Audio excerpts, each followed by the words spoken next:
Siyori Patan highway પર અકસ્માતનો ખતરો વધ્યો, સ્થાનિકોમાં ભારે રોષ।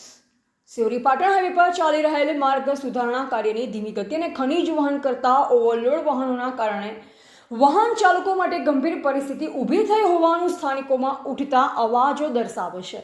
હાઈવે પર એક તરફ કટ મૂકી માર્ગનું કામ લાંબા સમયથી અધૂરું રાખવામાં આવતા રોજબરોજ અકસ્માતની શક્યતાઓ વધી રહી છે।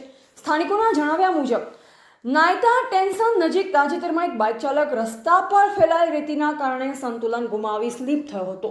સદનસીબે મોટી જાનહાનિ ટળી, પરંતુ આ ઘટના માર્ગની હાલત અને સુરક્ષા વ્યવસ્થા અંગે અનેકો પ્રશ્નો ઊભા કરે છે। હાઈવે પરથી મોટી સંખ્યામાં રેતી ભરેલ ડમ્પર અને ટ્રકો પસાર થતા હોવાના આક્ષેપો થઈ રહ્યા છે। અનેક વાહનો પર તાળપત્રી ન હોવાના કારણે રેતી અને ધૂળ રસ્તા પર ફેલાય છે, જે કારણે ખાસ કરી બાઇક ચાલકોને ભારે મુશ્કેલીનો સામનો કરવો પડે છે। ધૂળ આંખોમાં જતા વાહન પરનો કાબુ ગુમાવવાનો ભય સતત રહે છે।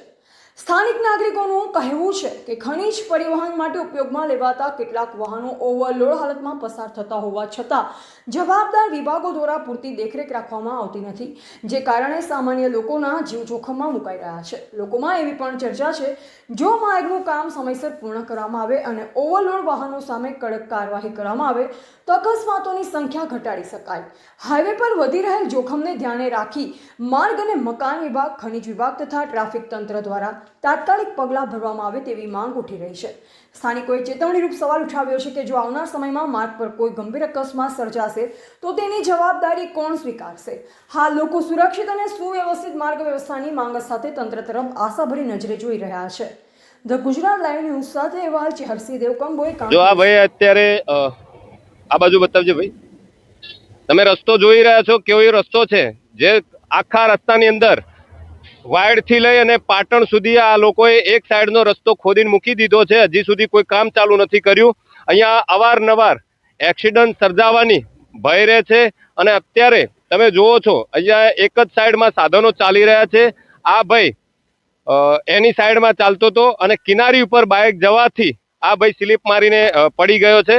તો પૂછી લઈએ આપણે એને, ભાઈ શું તમને આ રોડ જલ્દી બને એ સારું કે ના બને? ના, સારું જલ્દી બને। અત્યારે તમે જે અત્યારે આમાં પડ્યા તો કઈ રીતના તમારી બાઇક સ્લીપ મારી? બાઇક સ્લીપ માં ધારી માથે હતો। ધારી માથે હતી। હવે કેટલા સમયથી આ ખોદેલું પડ્યું છે? મહિનો થઈ ગયો આજે। એક મહિનાથી હજી સુધી કામ ચાલુ કર્યું નથી, પહેલાથી આ ખાડા ખોદી નાખ્યા છે। તો શું તમે સરકારશ્રીને શું કહેવા માંગો છો? કહેવા માંગુ તો જલ્દી કરો, પણ જલ્દી પટાવો આરી બધી। અહીંયા તમારું કેવું એવું છે કે વારંવાર એક્સિડન્ટ થવાનો ભય રહે છે? બતાવજો ભાઈ, વિડીયો બતાય, એ ભાઈને વાગ્યો વિડીયો બતાય, કટ કરો। અહીંયા સિહોરી પાટણ હાઈવે ઉપર ઠેર ઠેર જગ્યા ઉપર આવા કટ મારી દીધેલા છે, જે કટના કારણે બાઇક રાહદારી વારંવાર લપસી પડે છે। ધારી ઉપર ટાયર આવવાથી અત્યારે એક ભાઈ સ્લીપ મારી ગયા છે, એમનો કુદરત રીતે ખૂબ બચાવ થઈ ગયો છે।